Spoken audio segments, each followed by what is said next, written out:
Bonjour les amoureux de Christ, que Dieu vous bénisse tous. Aujourd'hui, Dieu m'a inspiré de lire ce livre de 1 Thessaloniciens 5, verset 6. Ne dormons donc pas comme les autres, mais veillons et soyons sobres. Ici, on nous parle de la vigilance, car elle est très nécessaire dans la vie d'un chrétien. Que personne ne se croie à l'abri du danger. Tant que Satan vivra, ses efforts constants et infatigables tendront à rendre ce monde de jour en jour fou. Alors mon ami, ne baisse pas ta garde cette année, sois vigilant. Je te donne un exemple. Si tu apprenais qu'un voleur rôdait dans ton quartier et un de ton voisin est victime d'un vol, je pense que tu cesseras d'être distrait et tu prendras toutes les mesures nécessaires pour ne pas être la prochaine victime. De même, le chrétien est abondamment éclairé, car la parole nous oriente sur un chemin de veiller et prier. Non pas seulement sur des mauvais jours, mais en tout temps, tout le long du chemin ici-bas. C'est pour cela que le Seigneur exhorte si sérieusement ses disciples. Veillez et priez afin que vous ne tombiez pas en tentation. Ce verset est un motif aussi bien suffisant pour sonner l'alarme et pour nous faire réveiller et nous donner la capacité de monter la garde aujourd'hui, demain et chaque jour, car le diable cherche à s'infiltrer dans nos vies. Que dois-je faire alors? Justement, veille et prie. Il s'agit de garder l'œil ouvert sur les dangers avec une conscience éveillée. Veille sur tes finances.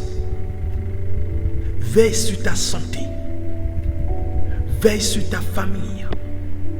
Ne permets pas de somnoler cette année. Sinon tu seras surpris d'être dépouillé et réduit au silence. Le diable ne dort jamais, il est toujours éveillé. Il parcourt toute la terre.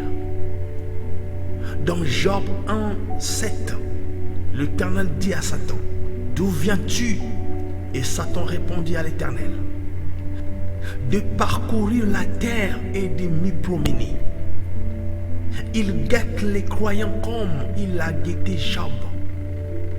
Il sait comment prendre les chrétiens au piège. Pour atteindre son but, il peut changer d'aspect. S'il n'arrive pas à atteindre son but en se présentant comme un lion rugissant, il viendra peut-être sous la forme d'un faux prophète, en habit de brebis. Matthieu 7, le verset 15. Gardez-vous des faux prophètes. Ils viennent à vous en vêtements de brebis, mais au-dedans ce sont des loups ravisseurs, ou comme un serpent rusé. 2 Corinthiens 11, 3. Toutefois, de même que le serpent séduisit Ève par sa ruse, quel danger nous courons sur cette terre. Alors, cette année, nous n'avons pas le droit d'être seuls, pas un pas sans Christ. Veille le matin, veille à midi, veille le soir, mon frère, mon ami. En passant, je me suis intéressé de jeter un coup d'œil sur la protection des présidents. Celui qui est déclaré président est obligé de prendre les mesures sécuritaires pour une seule raison, sécuriser sa vie. Alors double ta sécurité. La question que je peux me poser, comment dois-je faire pour éviter d'être pillé? Mais la réponse est juste simple. C'est de rejeter tout ce qui est contraire à la foi. Exerce-toi à vivre dans l'attachement à Dieu. Prions. Mon Dieu, je reconnais que tu m'as placé sur cette terre pour être gérant de tes biens. Alors je ne veux pas devenir comme les premiers gérants qui n'ont pas pu veiller. Satan s'est introduit sous la forme d'un serpent rusé dans le jardin. On ne l'entendit pas venir. Il vint soigneusement masqué et que trouva-t-il? Une Ève et un Adam qui ne veillaient pas. il réussit par conséquent à tordre ta parole et à s'aimer dans leur cœur une méfiance envers Dieu, ainsi que l'ardent désir de prendre du fruit défendu. Il les amena tous deux à désobéir au seul commandement que Dieu leur avait donné.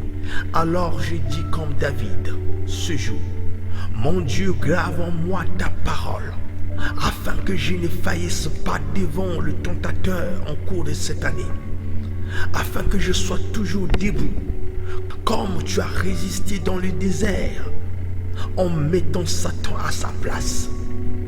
Père céleste, tu me dis de prendre garde, de crainte que mon cœur ne s'appesantisse par des excès du manger et du boire, et par les soucis de la vie, et que ce jour ne vienne pas me surprendre, car il viendra comme un filet sur tout ce qui habite sur la face de toute la terre. Tu me dis de veiller et prier en tout temps, afin que j'aie la force d'échapper à toutes ces choses qui arriveront.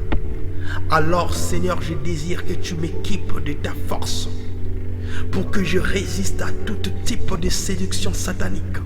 Revêtis-moi, Seigneur, de toutes les armes spirituelles, afin de pouvoir tenir ferme contre les ruses du diable. Car nous n'avons pas à lutter contre la chair et le sang, mais contre les dominations, contre les autorités, contre les princes de ce monde des ténèbres, contre les esprits méchants dans le lieu céleste.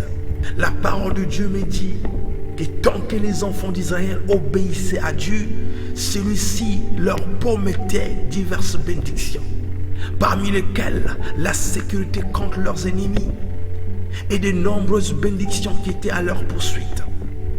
Alors je confesse et déclare que si je serai obéissant cette année, dans le nom suprême de Jésus, je refuse de commettre l'erreur que Pierre a commis, de ne pas veiller quand il avait le temps de veiller et prier.